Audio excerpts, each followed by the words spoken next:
Hello? Ready, sir. Can I start? Yes, sir.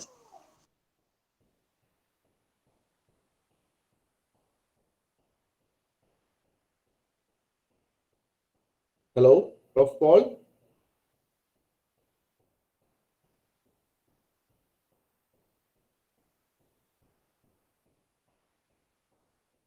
Hello, can you see me?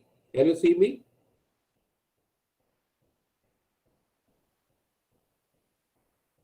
Hello?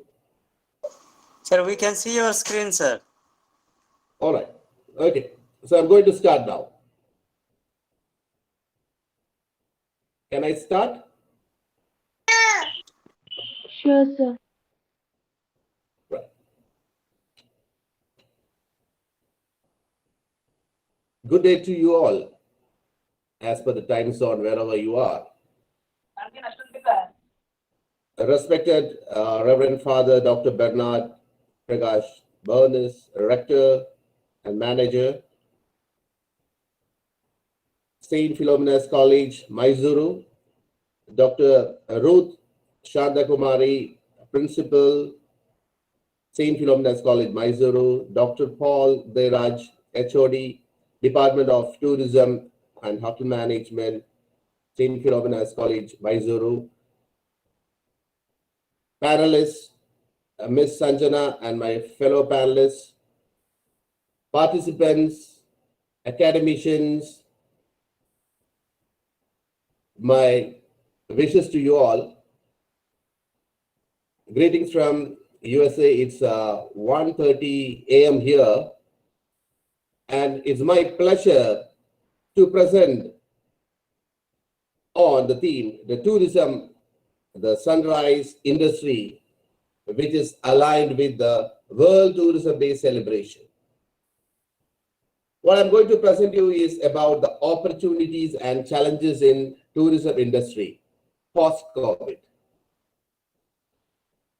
My presentation to you will be as follows. I'll be presenting the following objectives: to highlight on the global changes in the tourism industry due to COVID-19, to explain the facility management procedures in the industry and academia. So it's a combination of what is happening in industry and academia, what are the procedures, changes, the new SOPs, I'll be explaining about that. To discuss about the staff management, student management, the tourism, hotel management, and culinary academia in the new normal, what are the changes happened in the tourism, hotel management, culinary academia, the practicals, or the kind of delivery, is it online delivery, mixed delivery, hybrid kind of delivery, or different kinds of delivery of academia through different technologies. Then I'll be explaining about the opportunities and challenges in the tourism industry after COVID.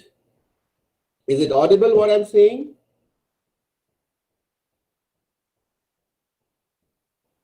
Yes, sir. Right. Yes, Thank you. yes, sir. Yes, sir. I'm going ahead. Yes, Professor, go ahead. Go ahead. All right. So before I start, I'll be checking in between whether it's audible, because I cannot see you all. So I'll be checking in between. So let me know.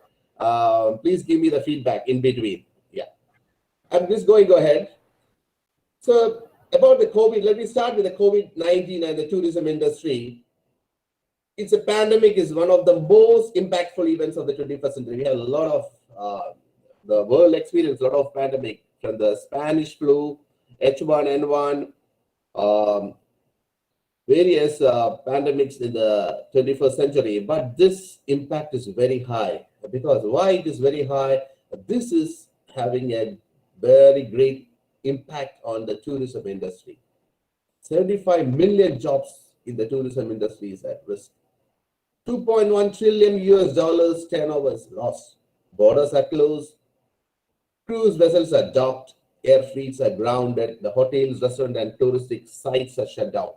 So enormous way. It's not only in economical way, safety way, security way, biological way, and various ways it's become a threat. This pandemic is causing threat to the humankind. especially to the tourism industry. It's a very big industry. So when I talk about the tourism industry, it includes the hotels, hospitality industry, the culinary, the restaurant, all will be coming. But here in my presentation, what I mean by the tourism industry is hotels, the F&B service, the culinary, the tourism, all is coming. So it's a disaster. You can call this pandemic as a disaster because it's causing series of disruption to the community and the society and causing a lot of economical, environmental losses, material and impacts. As per UNISDAR 2018 says it's a serious disruption is going on. Now we are facing the first wave. Many other countries like UK, the second wave is already started. So it's going on. When it's going to end, nobody knows. But so we consider this as a new normal, and we have to bounce back for the resilience. That's very important. Then only we can go ahead. So as per today, what I mean in US, October 7th, you can see the number there. The deaths number, the recovered number, according to the Worldometer, is huge. And you know, the India is in the second ranking in the number of coronavirus. So it's huge. And this pandemic is causing a lot of issues across the world. So what I'll be discussing is about the opportunities, challenges in the tourism industry, the level of complexity this pandemic brought inside, the wide the sectors of tourism are affected, the hotels are affected, the travel industry is affected, as I told, the cruise lines are affected. The destination's images are changed. You cannot even think about the China's big wall because it's affected because of this pandemic. You cannot travel. Inbound tourism, outbound tourism, all affected. The tourist behavior changes. People are in a panic situation.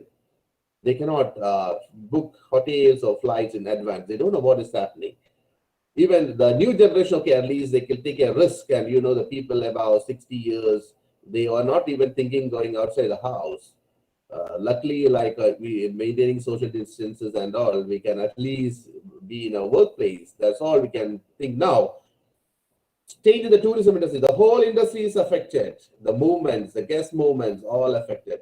So nowadays, what the hotel industries are, what are doing, they are targeting the new generations. I'll be coming to that later.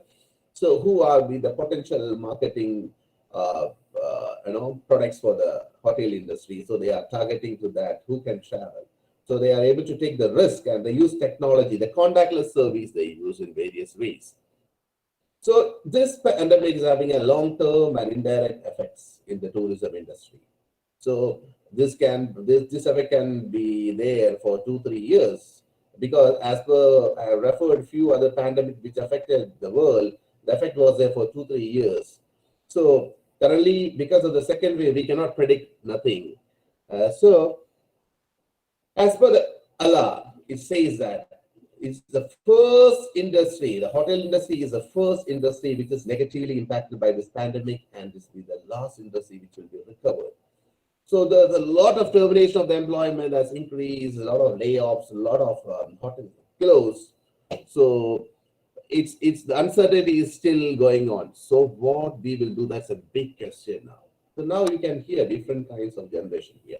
The Z generation, the Y generation. Z generation comes under 23 years, Y generation between 24, 34, the X generation who are now currently 35 to 45 years, baby boomers 46 to 60 years, over 61 years.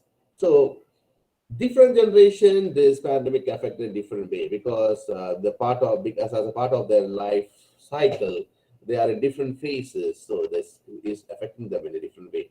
The veterans cannot travel. The baby boomers, they are in the last part of their job cycle. So they cannot even think about traveling nowadays because there are a lot of commitments. Think about the X generation, yes, and Y generation, and he said that already these generations are at least ready for doing it, able to travel across the globe as a part of inbound or outbound tourism.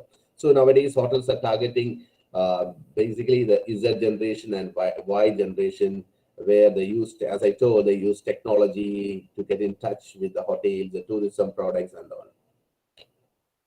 So when I say about the technologies, there are a lot of technologies which can assist to give a contactless service to the hotel industry or tourism industry. Basically, they are the robots, artificial intelligence, automation, Internet of Things. That's now currently is AIoT, artificial intelligence, Internet of Things, sensors, 5G, blockchain, AR, augmented reality or virtual reality or big data. So this is very important. Why? I'll be going detail to this technology part later.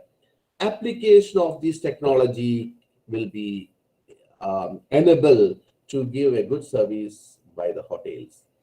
See, example, when we talk about the customer journey, it starts from the check-in to check-out. Before that, there is a pre-stage where the hotels are getting the information about the guests.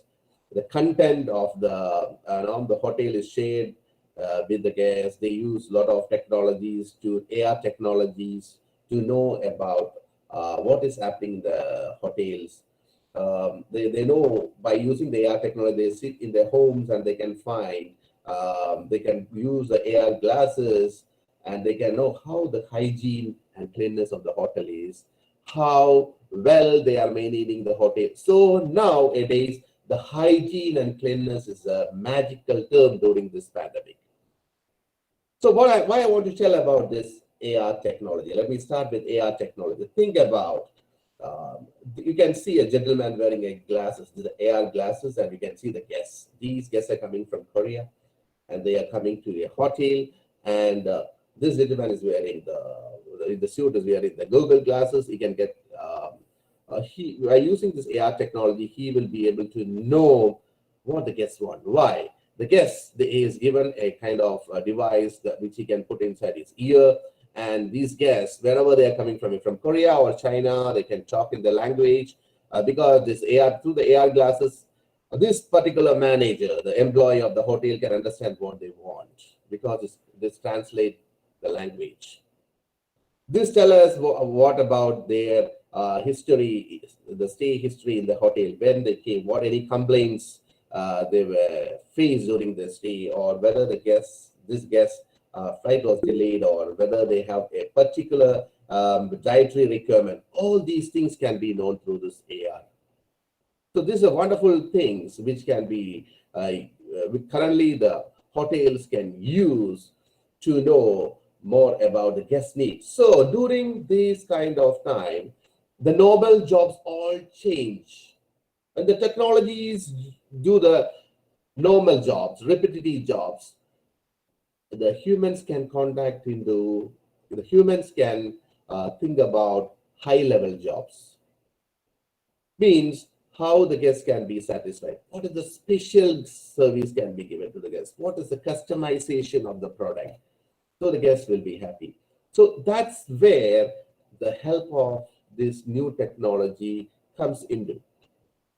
So as I told, the hospitality, currently the term is clean and hygiene. You can see a lot of hotels are collaborated. For example, the Hilton Clean Stay program, they come out with We Are Clean, We Care. Some Western comes with We Are Clean, Mandarin comes with, hotels come with We Care, Rosewood comes with Commitment to Care. So Hyatt is having their own slogan. So all these hotels come with this slogan, and as a part of their content in their website, or through the social media, or through the various kind of marketing ways, they will tell the customers that we are ready to serve you. What a fantastic way of, because the magic word is hygiene and clean. This is a fantastic way to deliver their messages about how much ready they are.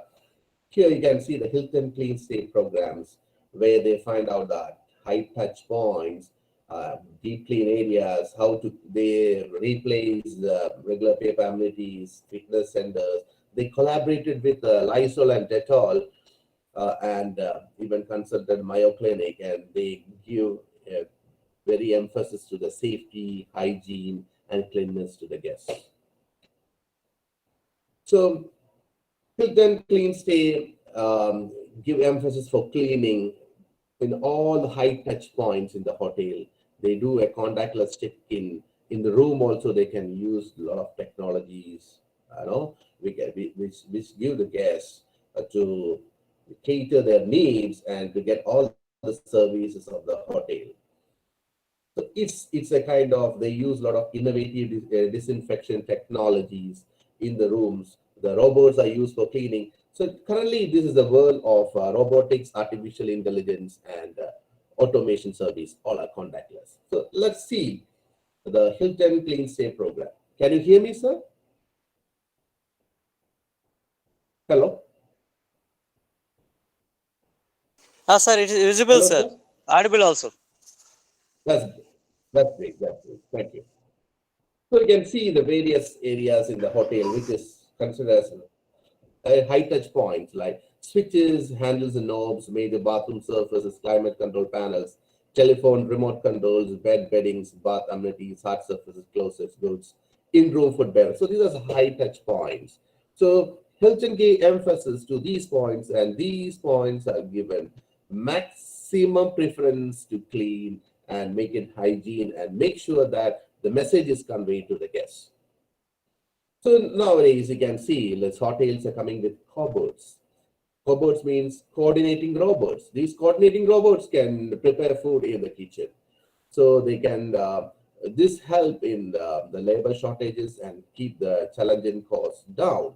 So many restaurants are adopting the kind of robotics. You have a robot hotel in China, which is the part of Alibaba Group. And there are a lot of connected kitchens. The kitchens are connected by using these technologies. For example, if you have a lot of all the equipments are connected, so devices are connected through artificial intelligence, through augmented reality, and Internet of Things. So what is happening here means by the service provider from a distant faraway place can give service to the equipments in the kitchen. That's a wonderful thing. And the cost related factors can be cut down. They make sure they can give maintenance at the right time. The grades, the service delivery can be given. And they can, for example, they do have a combination oven in the kitchen means they can update the recipe for example, they are a chain of hotels and they have a combination ovens means they can update the recipe in the oven. So this is a wonderful opportunity for the hoteliers to make use of these kind of technologies, blockchain technologies, which is used instead of the cash. Then a lot of data are available in everywhere. So using the data, they can analyze things. They can use a lot of simulation methods. For example, there are 2,000 packs party. How they can do simulations and find out what will be the menu. They can create simulation, come out with the menu. They can divide the people in various batches, various groups, and allocate their work, and they can see through the simulation prior to the function how well they can coordinate everything. It's a wonderful opportunity. Cloud kitchen or ghost kitchen nowadays is an era of cloud kitchen where there is no service part. The people are preparing the food in the kitchen and it's delivered to the customers through third-party service.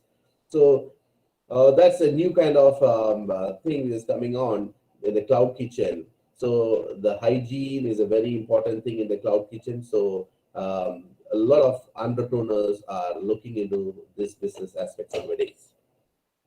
So as I told about the coordinating robots, they can be installed in very less minutes, 15 minutes, and they have a control from easy user interface. They integrate with the system.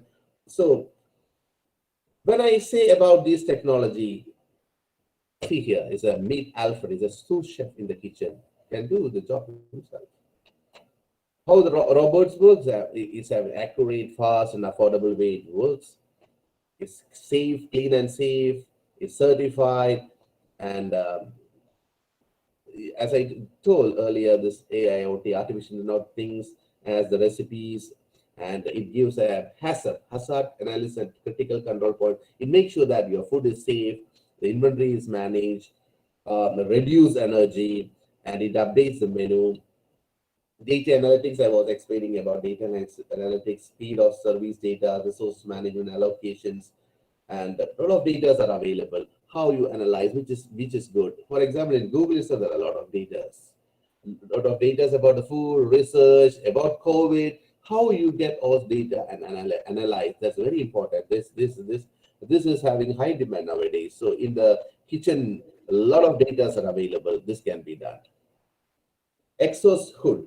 This work by augmented reality in the kitchen, determine which style and size work best with the kitchen design layout by using the augmented reality.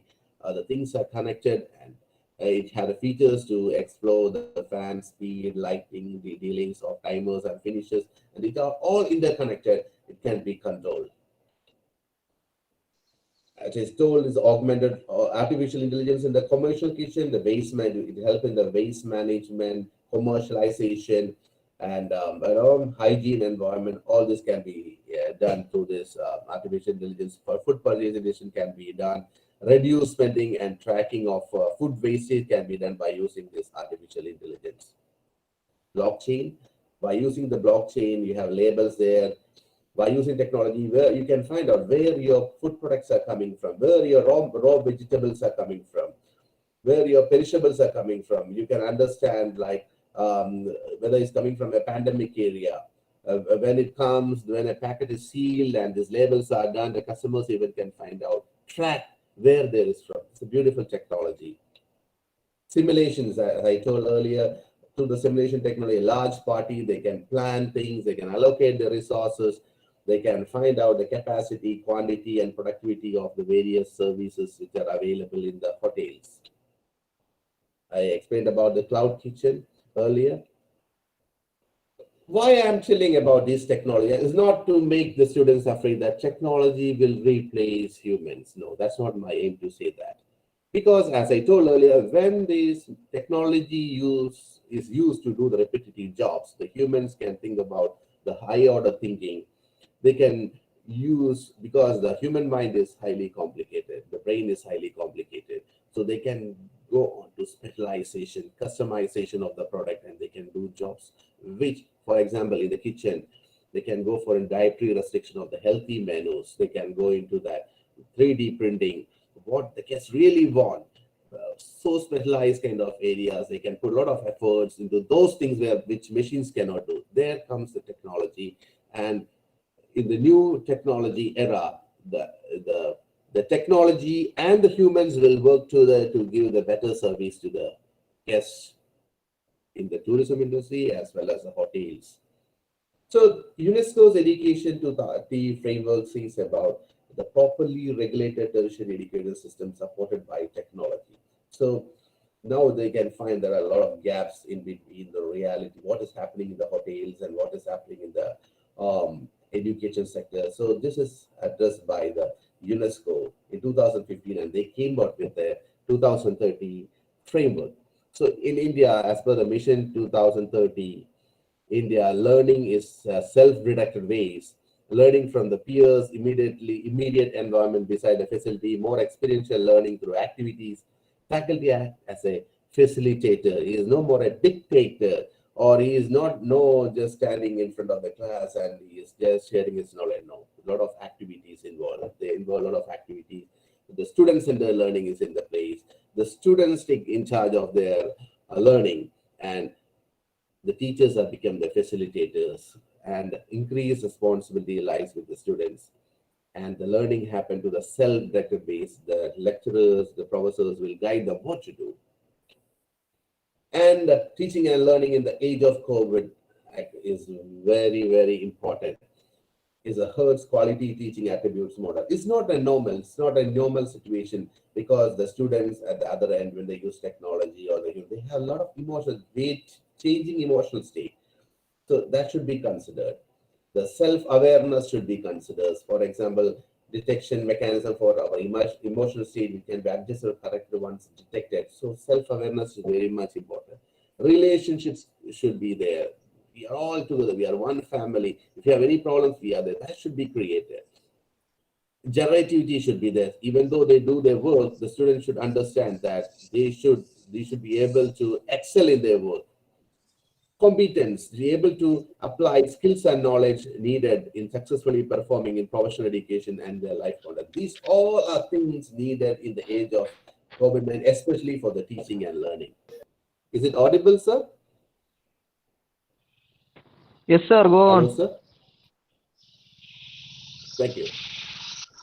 Especially when we're doing the practicals, especially in the kitchen or in the surveys, is very much important about the touch, hearing, smell, vision, and taste. So when you are in the practical, in the real time situation, you can experience all those things. But when you are in online or we are in a distance mode, it's very much it's very hard to give this kind of experience or to experience these kind of things, because online delivery, even in the classroom or in the practical, because of the group dynamics, because diversity of the groups, diversity of the students are there. So this should be addressed. It's very hard to come out with the foundation building, because, for example, kitchen practicals, when we started with the basic things, it's very hard to build a foundation, because they have to feel, touch, hear, taste things, a lot of things. Basics is very important for kitchen practicals or service practical, how to carry the trays, how to do the basic kind of services. Is all very, the foundation is very important. The time zone problems, and accessibility of this technology is also a problem. Online, a lot of hindrances in between. Then there's a problem of standardization, because there are another area in other end, the product, how when they cook something, how will be their product. There is no standardization. Learning pace, we cannot control the learning pace of the learner, because different students are with different capacities, capabilities, and all. That should be taken into consideration when we deliver things online. The culture is also very important. Culture across the globe. I'm talking about the online learning across the globe. So culture has to be given a lot of preferences.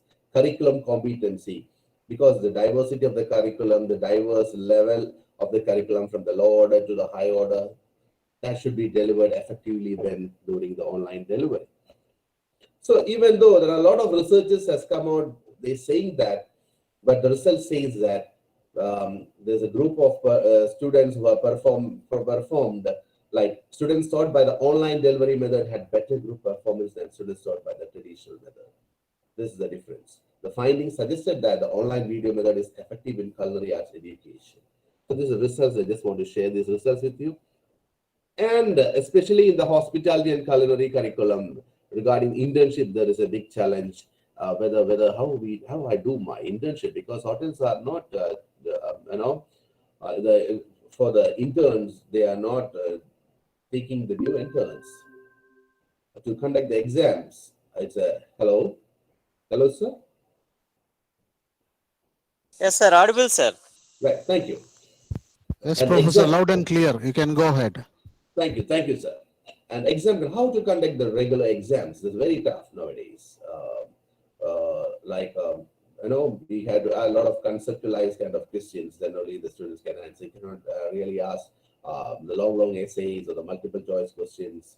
You have to give them case studies, how they do the assessment, how the delivery of this curriculum, is very much important. Responses, how the student responses is. This all is big challenge in the culinary curriculum, but we have to face this, because this is not, the story is not ending now. This is going on for some time. So we have to fix all these things. So very much important is the academia and the industry engagement. This part of the world, there is a strong academia and industry engagement. And when the pandemic is trying, the industry is supported by the academia. They are using their educational resources of the academia. They are sharing in their website about they do a lot of webinars exactly like this. And this is shared with the industry. They bring a lot of industry professionals into their schools, culinary schools, hotel management schools, and they do a lot of kind of practical session to engage, because nowadays industry people are free, so they are using that, and there's a good kind of industry engagement for relief, recover, resilience, the kind of things. Funding by the both are supporting each other in terms of funding or generating fundings for the industry.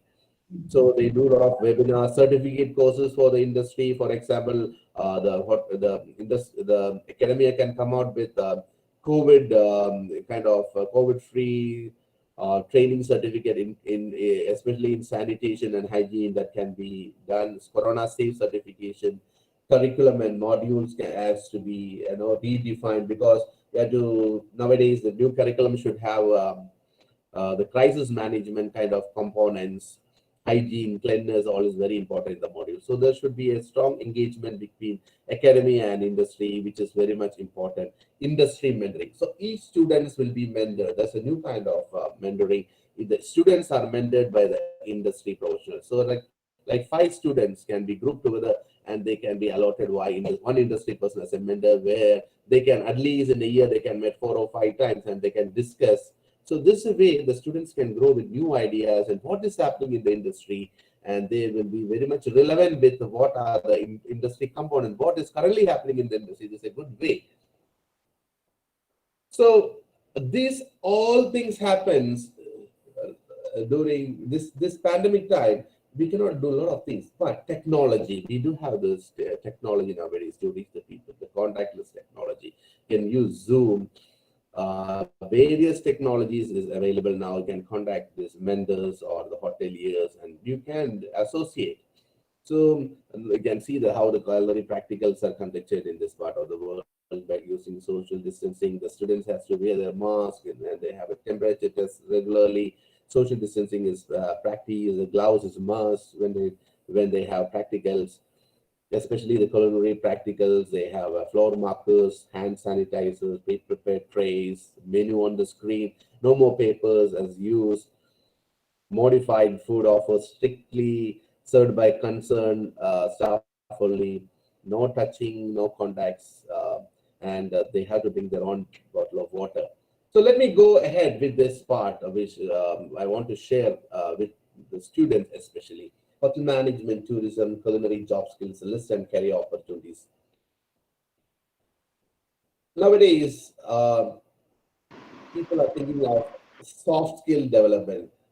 Earlier, there were 2 kinds of hard skills and soft skills. Basically, those skills are professional skills like how you debone a chicken, or how you take a reservation, or how you do a lot of tourism operations. That's kind of now is the era of soft skills. How you deal with customers, customer service skill, job-related operational skills, flexibility skills. These are all the skills which are needed for a hospitality and tourism job. So for the students especially, you should learn how to,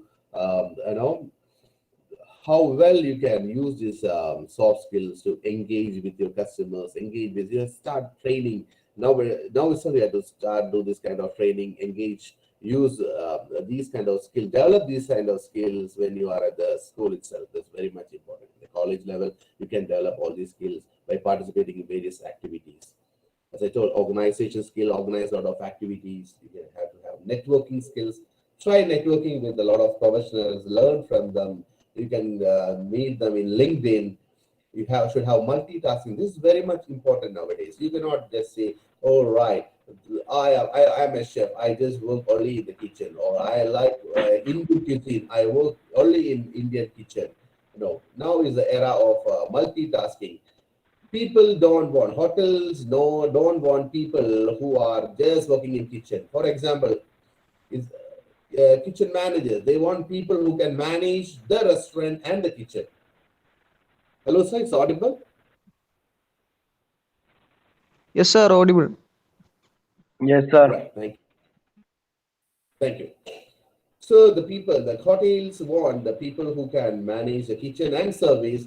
You cannot say I will specialize. So now it is the era of general skill specialization, not specialist. They don't want specialist people. They want generalists who can manage a lot of things, like who can manage front office, F&B service. Fantastic. You have the opportunity there, because nowadays the job opportunities are cutting off a lot of jobs. So still you have jobs, but you should have this multitasking skills is very important. Culture awareness skill. You should know about different cultures and what they like, what they don't like, especially the food or the kind of in the tourism industry, what kind of places they like to go. You should know that. Environmental, social, ethical issues, you should be aware about it. problem solving skills. Nowadays, the managers don't want, you should not go with problems. You should, if you have a problem, you should have a solution. Go with the solution to them and tell, hey, I have a problem. And this is the solution, what I think is right. Can you choose which is right or wrong? So you should have that problem solving skill. This is very much important nowadays. Oral and written language skill is very much important. Active listening. You should have the skill of listening. That's very important. Communication skill, critical thinking skill is very important. Self-awareness skill, autonomy, and lifelong skill. And the learning never ends. That goes on. And you should have a culture. You should have an attitude of commitment, accountability, and can-do attitude, which is very much important in hospitality and tourism. And you should have the leadership skills, data analysis and performance measurement skill, decision-making skill, multicultural management skill, organizational design skill, strategic development skills, service marketing skills, financial analysis and budget management skills, how to deal with technology. Technology skill, presentation is very much important. The presentation skill, the emotion intelligence. So a lot of problems. You will be very good. We are good in studies. You can solve issues, but you don't have an emotional stability. IQ and EQ are two different aspects. So emotional intelligence is very much important nowadays, because especially during the pandemic time, you have a lot of problems. Complex problem solving skill, critical thinking skill, as I told, people management skill that is needed nowadays, coordinating skill, judgment skill, service orientation skill, negotiation skills, cognitive flexibility skill. So what I want to tell you is this all can be, you can, if you are a specialist, you cannot get all these skills. You should be a generalist. From there you can able to get all these skills. You try to develop all these skills when you are at your college level, so that will help you in the long run. Trust me what I say.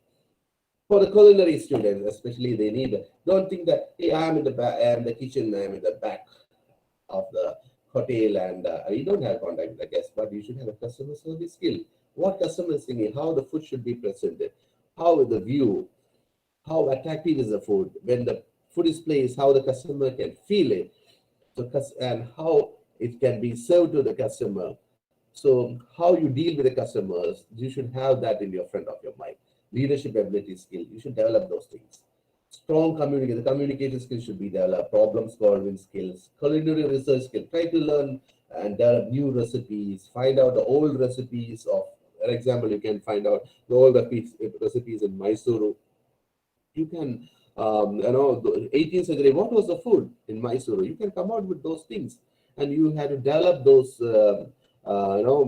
culinary recipes, and you should, you can do a food festival based about the old recipes of Mysuru. Interpersonal skills, time management skill is very much important. Practical business skill, passion for the country. You should have a passion. Organization, cleanliness, knowledge of fundamentals. This is very important. Whatever you are doing, the fundamentals should be very strong. On that only you can build the things. I'm not going deep into these kind of skills because this is everyone know in detail what is meant by all these things. So basically, what I want to convey you is that is not only the things what you learn from your book. The theory and the practical is two different. Fundamentals, yes, you can get from the theory. You need a practicals. You need to develop a lot of things during your college time, and try to be volunteers in a lot of activities which is happening in the schools and the colleges. A lot of community activities, competition. Try to participate in a lot of competitions. There is no one will come and tell you, hey, come on, you have to go for this, you have to go for this. No, you have to choose your own path to develop. So if all the five fingers are same, there is no difference. So when you go for a campus interview and all, you have a lot of certificate to show them. See, come on, these are the few activities that they participated. They will definitely value this. So they will know how well you can work within the team. So these skills are all very important.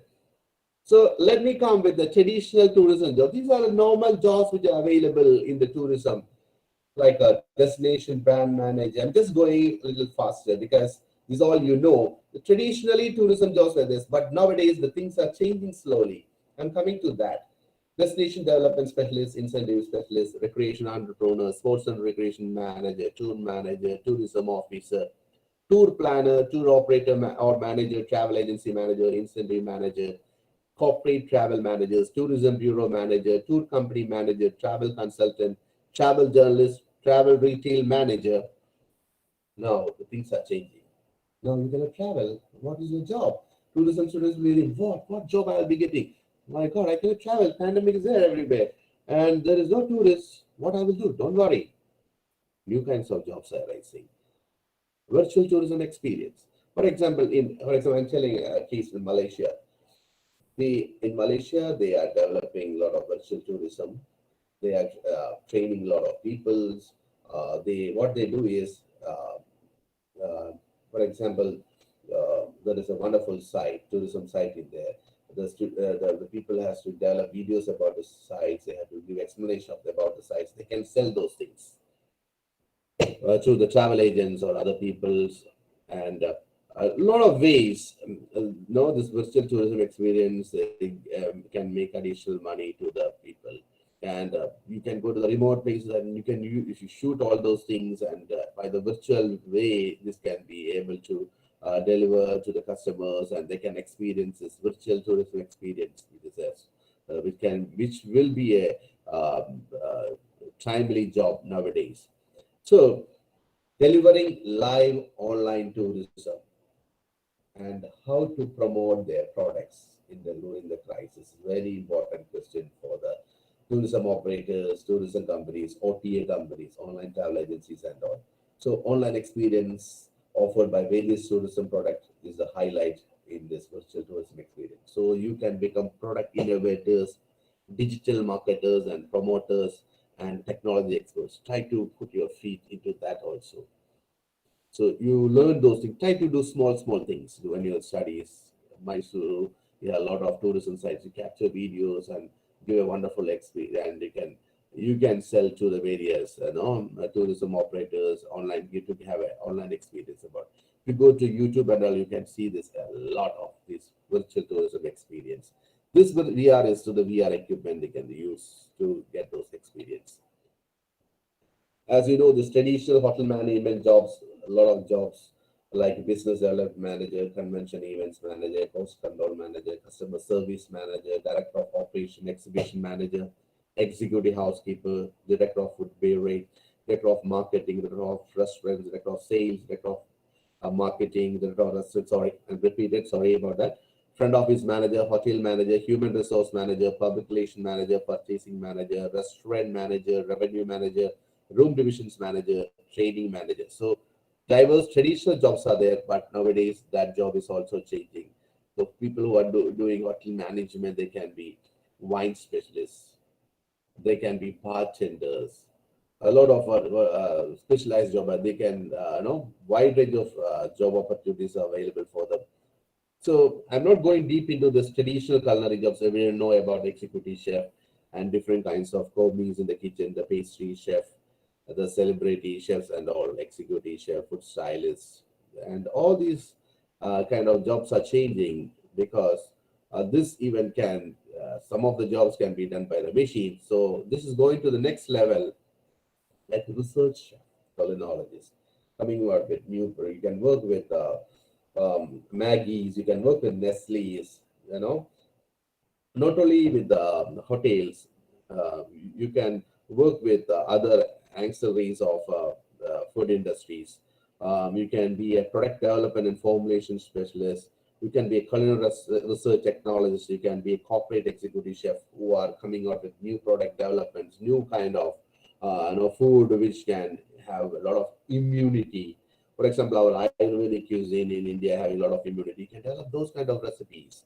You can be a hygiene consultant, food quality and service manager, product assurance manager, manufacturing science and technology specialist, production manager, business development and merchandising manager, diet chef, food quality and service manager, product assurance manager, manufacturing science and technology specialist, production manager, business development and merchandising executive, kitchen manager. So you can find a lot of job opportunities other than pure culinary. You can start your own business. You can have your own food trucks. So don't worry, because this industry need the human touch. This is very much important for the tourism, hospitality, and culinary. Because you think about the different hotels, you have the business hotels, you have resorts. The people coming to business hotel, they are just coming, check in, they have their work, they go back. But when think about families coming in a resort hotels, they need that services in the hotel. They need the guests should be entertained. They're coming there to have an experience. So before they come in, they need people to give them content, marketing content. How is their hotel? What are the different kind of recreation that is given by it? So they need pre-stay, they need a lot of information. So there are a lot of opportunities are there. During the stay, what kind of? It's not like that. It's not like machine. They don't want the resort. They don't want to come and have touch with machines and face recognition technology, or the robot porters, or robot bartenders, or the people by using technology you can order. You can use your QR menus, QR codes and order for the menus, or you can use your digital technologies, mobile technologies to access the rooms, to order the food by technologies and robots cleaning. They don't want it in the resorts. Maybe in a in a business hotel they need all those things. So when you in the resort they need that experience that can only be given by the human. So your jobs nowadays little problems. So by the time this cycle moves on, the opportunities are there. So don't worry about what is happening now. So as I told, let me conclude what I mentioned is about the human interactions. So they need the smiling face. They don't want where the robot's always smiling. But technology, as I told, the technology and the human together, the guest can get a very good kind of experience. That's very much important in the tourism, hospitality, and culinary. So that's the importance of tourism, hotel management, culinary, to give experience, special experience, customized experience to this is only a speed bump. So you're getting more stronger. We know about our industry now. People are all like when this pandemic is getting over, we want to have a get together. We have to travel. People are waiting. So this industry is booming. Will be booming very soon. So you can see, new changes in this industry. We learn a lot, especially the hospitality, tourism, and culinary people, professionals learn a lot during the pandemic. What is needed by the people? They know the pulse. So think about what they need. So this crisis can be used as a stepstone for the next. So that's all my presentation. So thank you very much. If you have questions, you can ask me. That's a wonderful session, Professor Sauji. Thank you very much.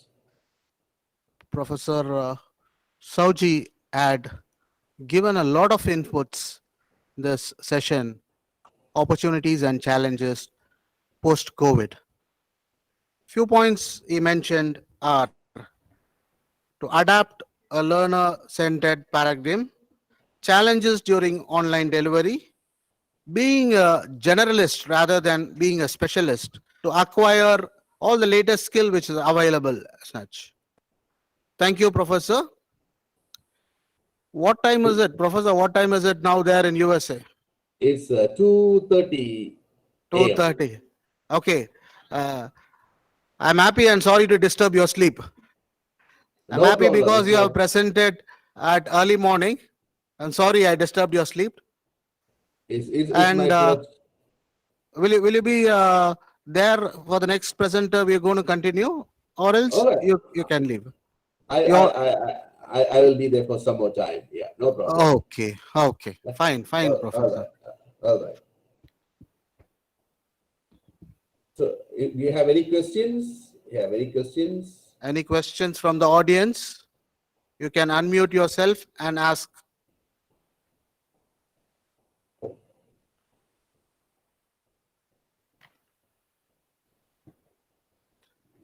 Hello? Can you able to hear me, Suji? Can you hear me? Yeah. Hello, Suji, can you hear me? Yes. Yeah. Go, just give your self introduction and ask the question. I'm Dr. E. Devabalan. I'm teaching tourism and travel management for the past 20 years. And my specialization area is also hospitality management. My question, I think about the last slide, I think what are the job opportunities in hospitality industry? You're mentioning about the research chefs. I think it's a new time. The first time I'm hearing about the word research chefs. Can you tell me what is actually research chefs, whether it's available only in US or any other part of the world? And is there any impact that research chefs is being created in the pandemic situation? Does it have any significance in role? Can you tell me, sir? Prof, what is the, I cannot hear it very clearly. Can you just help me to tell the important part what he asked? Okay, about research chefs. Research chef, all right. Yeah. So you want to know more about the research chef? Exactly. Okay, if you check a Research Chef Association in US, you can find more details about the Research Chef Association, where they come out with, basically they do culinary and technology together. It's a newer, it's not culinary as a culinary and technology together, that is known as culinology. Okay. So they're coming out with a lot of new product development, embracing the culinary together with the technology. They're coming with a lot of products. And it's a big organization. You can check Research Chef Association USA, sir. Research Chef Association, USA. Okay. Right. Thank you very much. Thank you. Right. Yes, I want to ask one more question, sir, regarding this line about the research chef. Is it the same way as a molecular gastronomy? I heard about the word molecular. Molecular gastronomy was a trend earlier, where we will be coming out with the same product like an egg, or by using a lot of experimental kind of thing. But this is totally different. That's the one part. That's the earlier, like 10 years back, they were doing a lot of things with molecular gastronomy, but that's not what research chefs are doing nowadays. That trend is over now. So where do you find the research things you need to go for? Is there any associations like that? The people who are associate themselves for the research in the culinary area. Do you mean that, sir? Research means finding out the new things, finding out the new products, or like that. What you're saying? They come out with new product development. They come out with new directory kind of things. They come out with how the foods can be preserved, how the calorific things. A lot of experiments they do. They even, for example, I can share you something. They come out with a vegetarian chicken. They come out with a vegetarian fish in different ways. So people who cannot consume non-veg things, they can have this as a try. A lot of things they come out with. Just sharing some. Thank you, Professor. Thank you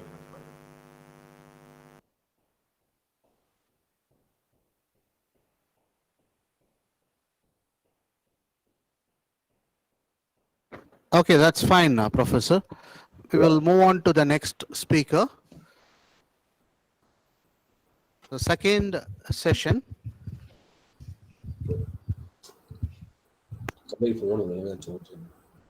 The second session, we have Ms. Sanjana Muthappa, Destination Specialist, Celebrity Cruise, USA. I welcome Sanjana Muthappa, and I also thank her. She has directly come to our campus to present to the audience. Now I request Ms. Rini Brown, Assistant Professor, Tourism and Hospitality, to introduce the speaker.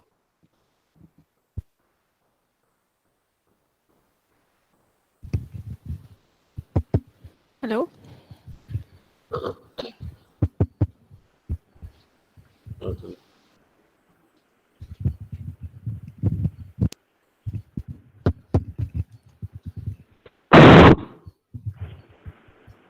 Good afternoon. Good afternoon. It's my pleasure to introduce Ms. Sanjana Muthappa, the next speaker of this session. Ms. Sanjana Muthappa completed her graduation from Mysore University and post-graduation in Hospitality and Tourism Management from Manipal University in 2012. She is a seasoned hospitality professional with 7 years of experience in the area of sales and marketing in hotels and luxury cruise liners. She was a part of the Marriott Hotels market team responsible for corporate sales in Bangalore and outbound sales of 25 hotels across the country. In 2016, she moved on to take a role as a destination specialist in celebrity cruises. She has traveled to over 45 countries and carried out shore excursion operations in different regions like North America, Caribbean, Baltic, Mediterranean, South Pacific Islands, Australia, New Zealand, and Southeast Asia.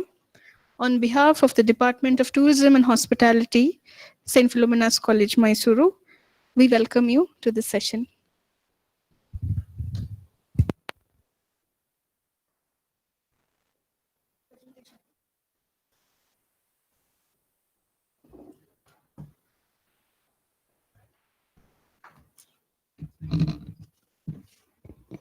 Thank you, Rini. A very good day to everyone. The management and students of St. Philomena's College, the Department of Hospitality and Tourism Management, my fellow resource persons, and the participants from across the globe. Today, after a vast insight by Professor Sauji into the career opportunities in the whole of hospitality and tourism industry, I'm here to discuss a few details about the career opportunities that are available in the cruise line industry in particular. Whether you long for the sea breeze or ocean air, or if you're strictly a landlubber, cruise line is one of the place to be, which offers hundreds of job opportunities which would suit every different skill sets and needs that are there. You have variety of jobs on board and also the corporate offices of the cruise lines. The cruise industry is definitely one of the most important sectors of the tourism industry. And in the last few years, it's seen an enormous growth in passenger numbers and also the emerging destinations that's come up, which is recognized as a cruise destination or a cruise port. And this has also created a demand for large ships to be built. This industry in particular is attributed to great value propositions. There's great demand in the market.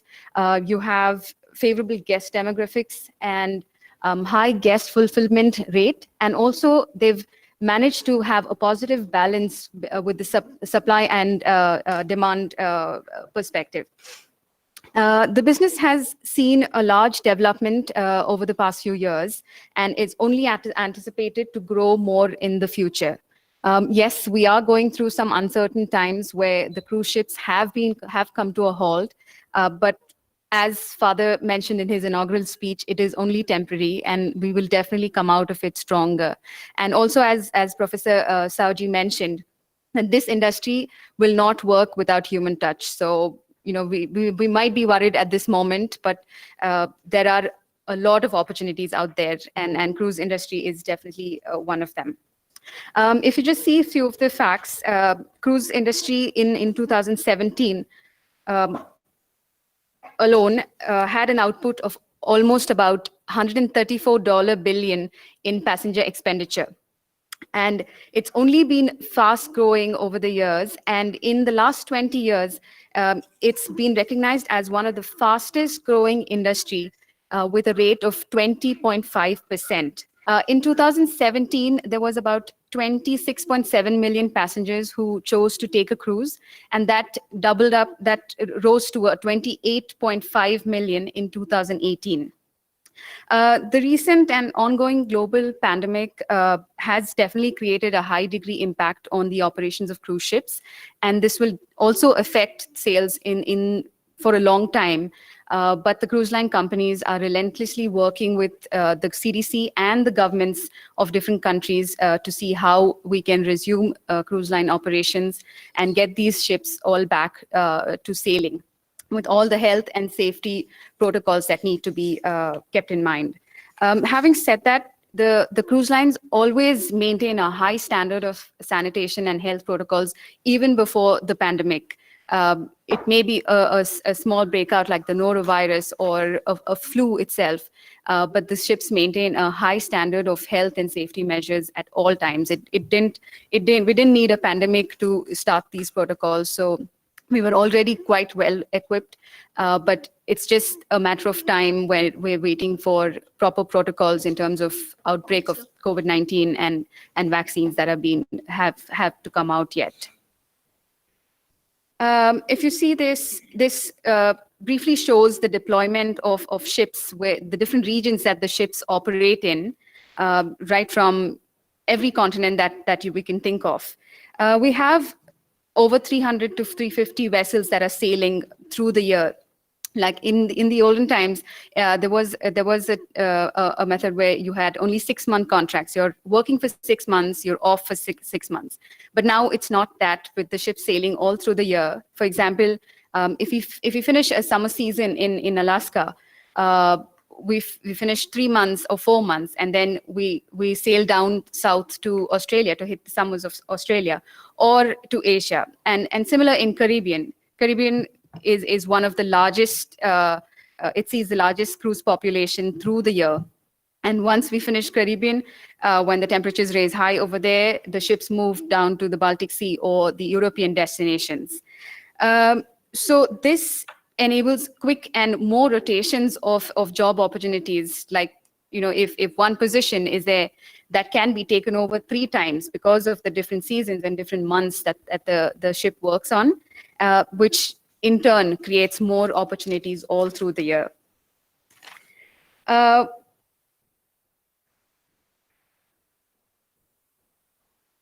So when we talk about opportunities with cruise ships, we need to understand that there are ships with capacity of 70 passengers up to the new ships that's come with 7,000 passenger capacity. So with that size, you can only imagine these ships are nothing less than a mini city. So there's a huge multitude of jobs that are available and waiting for graduates that are waiting to get into the market immediately or into the industry and get some experience. Also, there are so many sections on board a cruise ship where one can find job that will be appropriate for your skill set or need or your talent. And also there's an opportunity to move from department to department, which I consider a big advantage in the cruise industry, where you do go through a little cross training and few procedures, back end. However, if your talent or skill set or interest demands you to be in another department, you could definitely make that happen. I'm slowly moving a little into the different options and positions that are available on board. When we talk about the ship, it's usually categorized into the marine facilities and the hotel facilities. And since we're talking about hospitality and tourism, I will concentrate more on the hotel aspect of it. When we touch on hotel facilities, this will include all of your guest services. That's the front office, housekeeping, food production, food service, butlers, bars, everything. And a capacity of a ship with 2,000 passengers will anyway have more than about 170 chefs and close to 200 service staff at all levels. So you can imagine the amount of opportunity that's out there in the ocean. Then we move down to shore excursions, which is close to me because I come from that department. And also it's one of the very integral parts of any cruise holiday. Like when the guests get off the ship to go explore those destinations is where the destination specialists and the shore excursions team come into picture. This also plays a huge role in having that ripple effect and creating more jobs on land as well. Because shore excursions and the land excursions, your ground operations become a very, very important aspect. Right from your tour operators to your bus operation, guides, and the economic boost that the destination gets from the guest spend. They spend on restaurants, the different venues, and with the Westerners, it's a trend that they have to buy souvenirs. So souvenirs and the vendors, and this really, really gives a good boost to every destination that the ship visits. And shore excursions is also a huge revenue generation department on board the ship as well. Spa and salon. When we talk about salons, it's not just about skin care or hair care we're talking about, or massages. There are acupuncturists on board. There's fitness instructors. There's cosmetologists on board and nutritionists on board. So once again, it's not one field that we're talking about. There's so many different opportunities that are available. Shops, again, anybody who's experienced in retail can definitely find a space there. We have right from duty-free shops to leather to watches and all the local products the destination that we visit, we have those on board as well. And we have specialists coming on board to market these to our guests. Of course, casino, which is a huge entertainment aspect. And then the entertainment team itself comprises of a huge amount, including your dancers, your singers, your activity hosts, who are there to keep you entertained through the day, the guests, right from games to sports to different activities, which, like dances, fitness, all of these. And also behind the scenes of the entire entertainment aspect, which is your AV team, your stage setup, sound and audio engineers, the light operators, all of them play a very, very important role. When we come down to future cruise, there is a trend on cruise ships, like at least 40 to 50% of the guests who are traveling on one cruise usually inquire and book another cruise. So we do have a designated team on board which cater to this, and they have knowledge of all the ships under the fleet and the different destinations that the ships visit to. So you can just ask them whatever question you want. You might be traveling in Asia, but they will give you information about South America or Australia, any of these, so that you can plan your next holiday. Youth program and childcare is all about taking care of kids on board. We have youth counselors, which will help the parents keep their kids entertained and also take care of them while the parents want to enjoy the other venues of the ship. And then we have the photo gallery. Of course, everybody wants to capture different moments of their cruise or holiday. So we have professional photographers on board who help in professional portraits, or have captured different events around the ship. They would also go on excursions with you, so they could even capture those little moments for you that you're spending with your family. And then internet lounges, of course, is a very, very small unit on the ship. However, with the growing, use of technology and the need of Wi-Fi and internet, where even the guests on holiday want to stay connected. So there is a little team which can assist you with all your Wi-Fi needs, or how to navigate the app, the in-house app, or any emails that need to be sent out and things like that. So, and also not to forget the marine and the navigation team, which with the engineers work relentlessly to have the ships move smoothly. So as we see, and I've said before, this industry is definitely not confined to the hospitality industry or hospitality graduates alone, but offers a plethora of opportunities for different fields and educational streams, and a great platform to learn. This briefly shows where the passengers are coming from, because at some point the demographics of the cruise of each region also plays an important role in choosing employees or the crew members that are hired for those particular itineraries. If you see here, the mix shows the primary guests that are coming is from the United States. While that mix stays constant, the proportion changes when we move down to Asia, for example. We do have a mix of Asian guests who would prefer to have a Chinese-speaking or a Japanese-speaking crew, or the ship moving to South America has a lot of Latin guests, which means you have to have somebody speaking Spanish. Yes, having an extra language in your curriculum also helps to get a job in the cruise industry easily, either French, Spanish, or Italian, which is largely spoken. So in this way, like even the ships coming to India usually has more Indian crew, and also in the executive team, only to have more resourceful staff members. And also the guests feel comfortable when they get first-hand information from Indian crew about India, for example, or have an authentic Indian meal on board cooked by Indian chefs. So that way the demographics of guests also is a major factor when the students or the crew members are hired, basically. Coming to a few of the advantages of the working in cruise line industry, for me, I would say it's only advantages more than disadvantages. You travel the world for free. I don't think there is any better way to see the world, travel all along for a long period of time, and also get paid for it.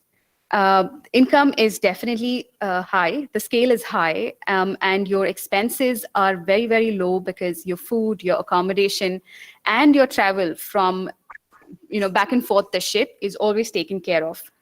And only expense would be probably your personal and leisure expenses. And my absolute favorite part of working on a cruise ship is definitely meeting different people from all over the world, be it the guests or your fellow crew members. As they say, the beauty of the world lies in its diversity of its people. And I've not been able to agree, couldn't agree more at all, because working and living on board a cruise ship with 70 different nationalities only teaches you to recognize, accept, respect, and celebrate each other and the different cultures. Yes, it does become a little sensitive, but it's only a learning and helps us become better human beings by the day. And at some point, it also helps us to get a better understanding of customer behavior, because ours is always customer facing, and we have to handle every guest differently. So that is definitely a huge plus point. And the experience that you get is one of its kind. You also get to enjoy the luxuries of a ship. You needn't go on a holiday for that. As a crew member, you can also experience the restaurants or the spa, or go shopping during your time off. And also, like I mentioned before, the opportunity to explore your talent, because on ships, it gives you an opportunity to move. For example, you join guest services, but once you get acquainted with the entire ship, you feel that your talent or your skill can be better used in a show excursions team, or in an audiovisual team, or behind the scenes of a stage equipment, or things like that. You will go through a few cross training, but it's possible. There is no end to how much you could explore and grow on the cruise ship. And the views. This is, I think, one of the best part of working on a cruise ship. One day you would wake up to glaciers, another day could be fjords, and the endless sunrises and sunsets you see, and every day it's different. Also, it could just be another new city, and you will literally wake up in a new city every day, and that experience is unparalleled, really. Going down to some of the lows, I wouldn't really call it lows, but like any other job, you do have some drawback in the cruise industry as well. But like I said, the advantages definitely outnumber the disadvantages. It is very dynamic, the entire cruise industry, and its dynamic nature demands a lot of hard work and long hours. Every guest is not the same. Every itinerary is not the same. And also the crew has to be prepared to adapt to changes. Like there could be itinerary change because of weather conditions, or a port could be closed because of local issues. So these demand very quick responses and a whole load. Like you could just keep working for 12 to 14 hours straight, or even more. But trust me, it's rewarding. By the end of the day, you go to bed happy. You don't have days off. It's only time off. The only day off is when you sign off. The entire 7 days of the week of the contract, we work. And like I said, it's very rewarding. And even during time off, it's usually the crew members are on standby, because you might be called back because of busy operations, or there could be you need to cover one of your fellow colleagues, or it could just be an emergency situation. Space constraints, when I say space constraints, yes, it is physical space and also personal space, because you are with crew members through the 6 months. You would work with them, you would go out with them, you would share a cabin with them, and the cabins are small. So, and the entire ship at some point is confined. However, you do get the chance to go out and explore new things.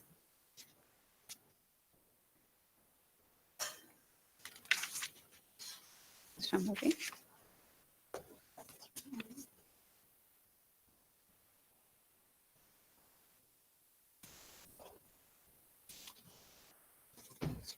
Yeah, that's okay.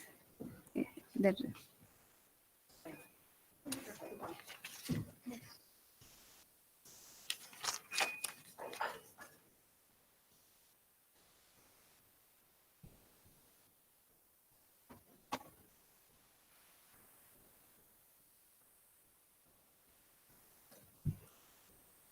Yeah, sorry for the delay. In terms of what is expected of the crew members, the cruise line industry is all about luxury. And when the guests come on board expecting that luxurious experience, they only do two things. They pay and they show up.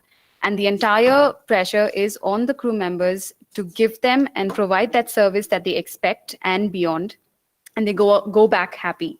And this definitely sets in a lot of pressure, and high service standards are expected of the crew members, and a lot of rigorous training goes into it as well. The industry also lays a huge stress on customer feedback, which is highly, highly valued, and also customer satisfaction and ratings. So once again, it definitely demands a lot of hard work from crew members, but you learn a lot. It's a great platform to learn. In conclusion, all I would say is I would want to emphasize and reiterate that this is a great sector for learning and molding newly graduates into hospitality professionals, and also all the different streams that you're coming from. There's a lot of opportunities on board a vessel. You just need to be okay with the ocean breeze and the movement, and you're good to go.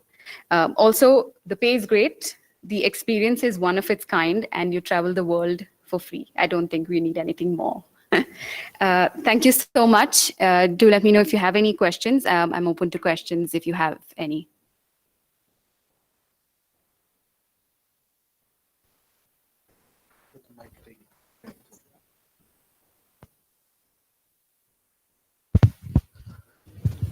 Participants, keep your questions short so that it will be clear for us.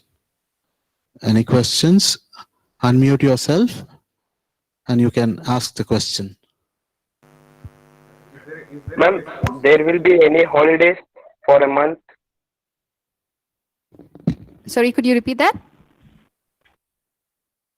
Any holidays, ma'am? No, there won't be any off days unless you are medically declared that you can't work. But if your contract period is 6 months, 8 months, you would work through those 8 months. You will, once you sign off at your end of the contract, that's when you have your holiday.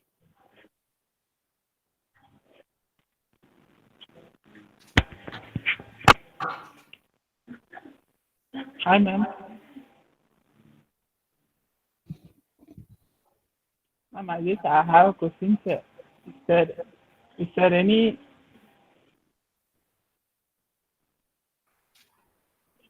Yes, go ahead.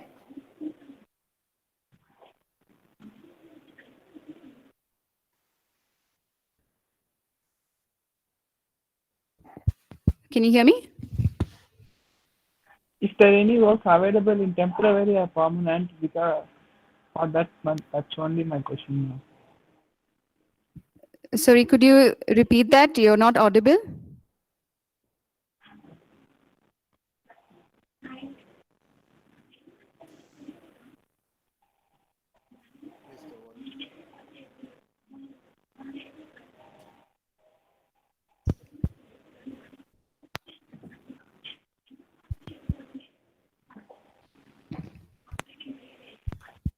Yes, repeat the question. Please repeat the question. Sir, can you hear me, sir? Yes, now it's clear. Sir, sorry, sir. Thank you. Sir, is there work available in permanently for job in crossing, sir? The Because work I available permanently in permanently, sir. in cruise liner, is it? Okay. Yes, sir. That's my question. Thanks, sir. Yes. Once you get hired on a cruise line, you are employed. Depending on your performance on your first contract, yes, you will get rehired as well. It's not a permanent job on board because there is rules and regulation of how many months a crew member can stay on board. So according to that, you get reassigned. So it's always on contract basis. Either you start off with an 8-month contract or 6 months. And then once you finish, you get a new assignment and you go to a new ship or the same Ma'am. ship. Thank you, ma'am. Thanks a lot, ma'am. I also do see a question regarding women working on board.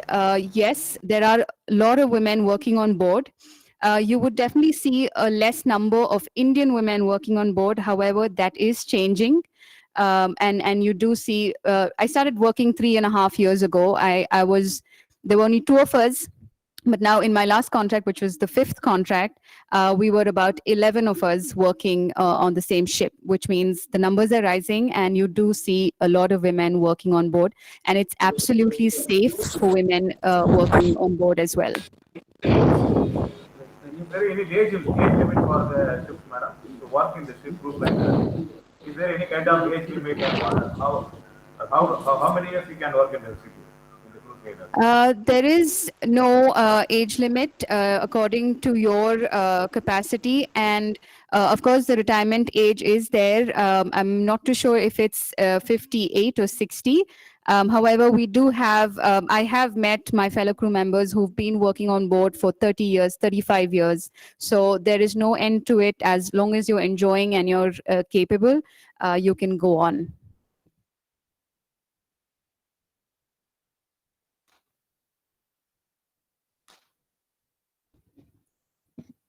Any other questions? Hello, ma'am. Madam. Regarding to the wage fixation, what method increase follows, madam? Whether it's a home country or a host country? Did I hear right? Weight restrictions? Wage, madam. Salaries. Wage, yes. Wage would be their home country itself. It's always a set salary depending on the rank that you would be joining at. It's usually not open to negotiation. However, the scale is quite high and definitely more than what any of us would earn on land when we start off as a profession. And then definitely you grow, but the wage is according to the home country of the cruise company. Thank you, madam.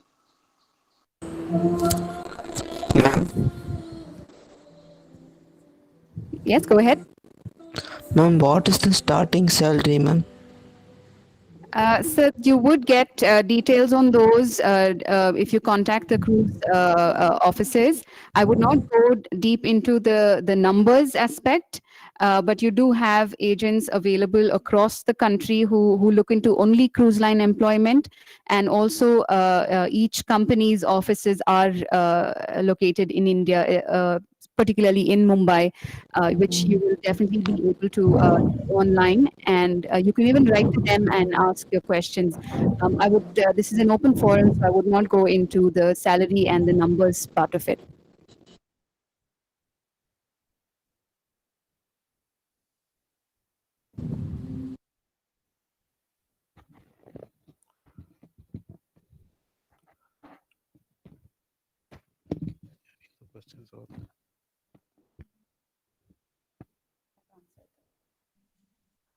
Okay, now Hello.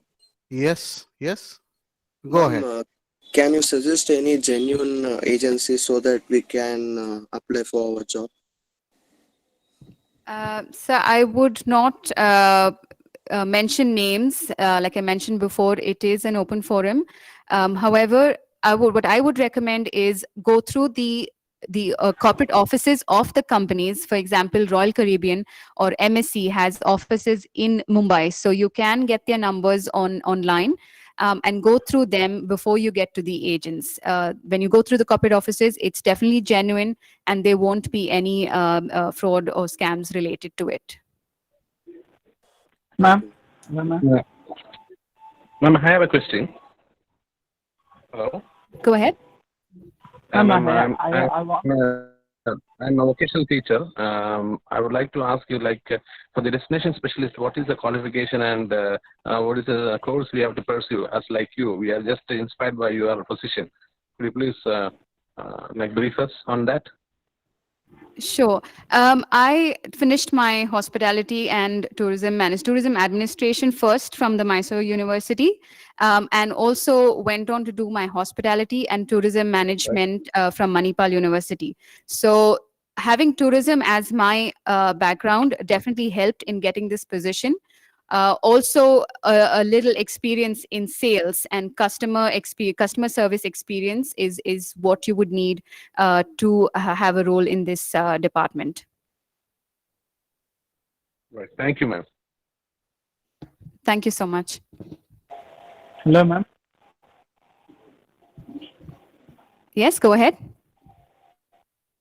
Ma'am, can you tell me about Angelia cruises, ma'am? Sorry, could you repeat that? Angelia cruises. ANGRIOA.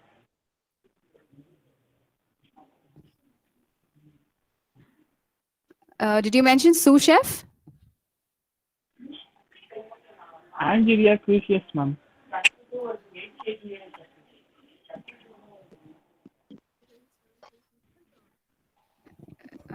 So we're not able to hear you. Could you be clearer? Ma'am, he's asking about the Angelia cruise ships. Can you hear me, ma'am?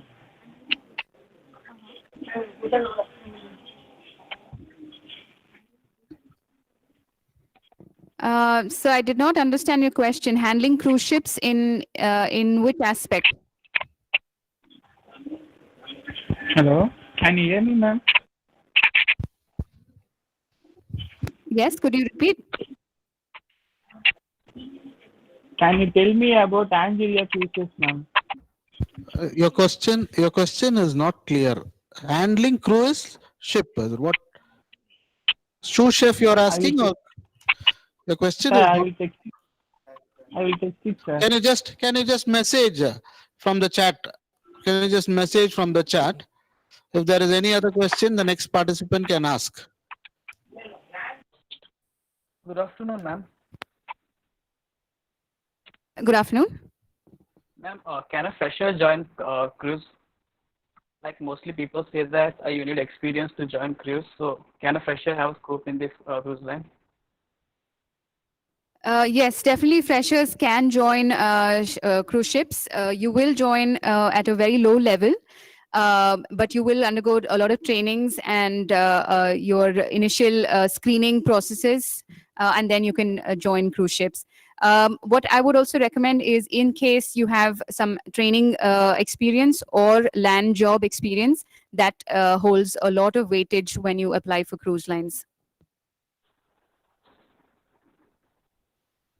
Mr. Pradeep, I do see your question about Angria Cruises. I do not have much information about this. What exactly would you want to know about that cruise line?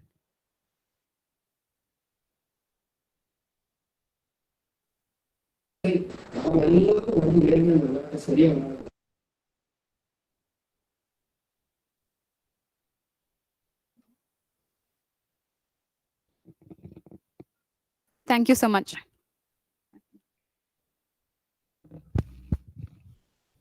Yeah, with that, we will end the session. I ask Ms. Rini Brown to present a thanks note for the session.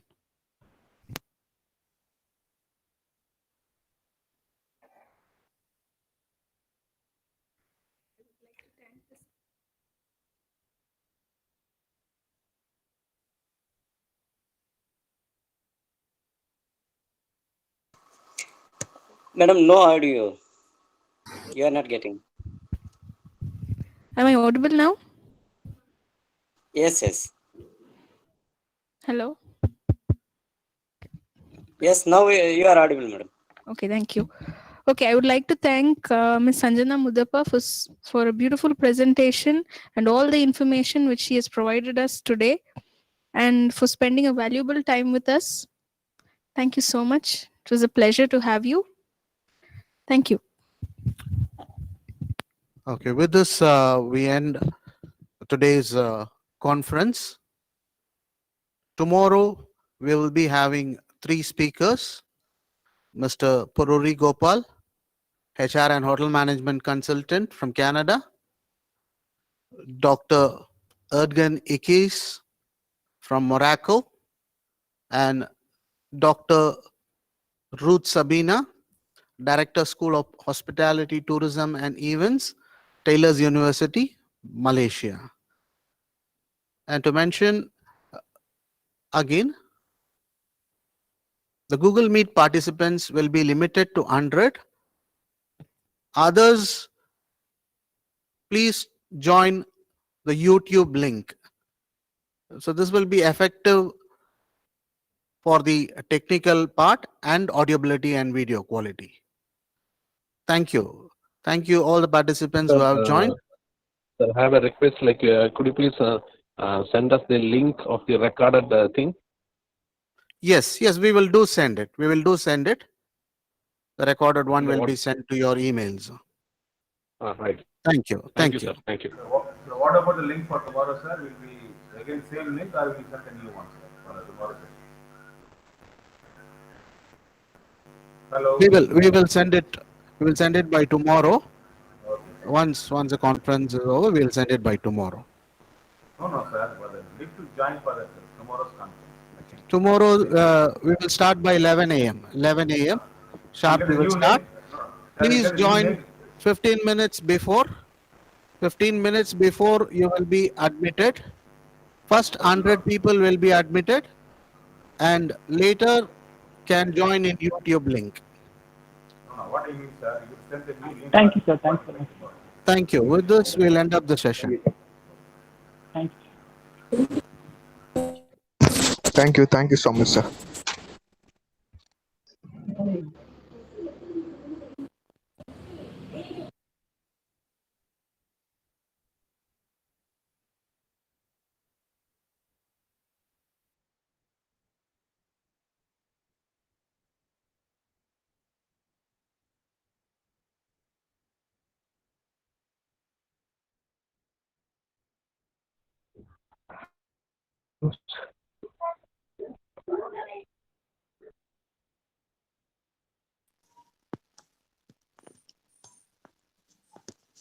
Do you know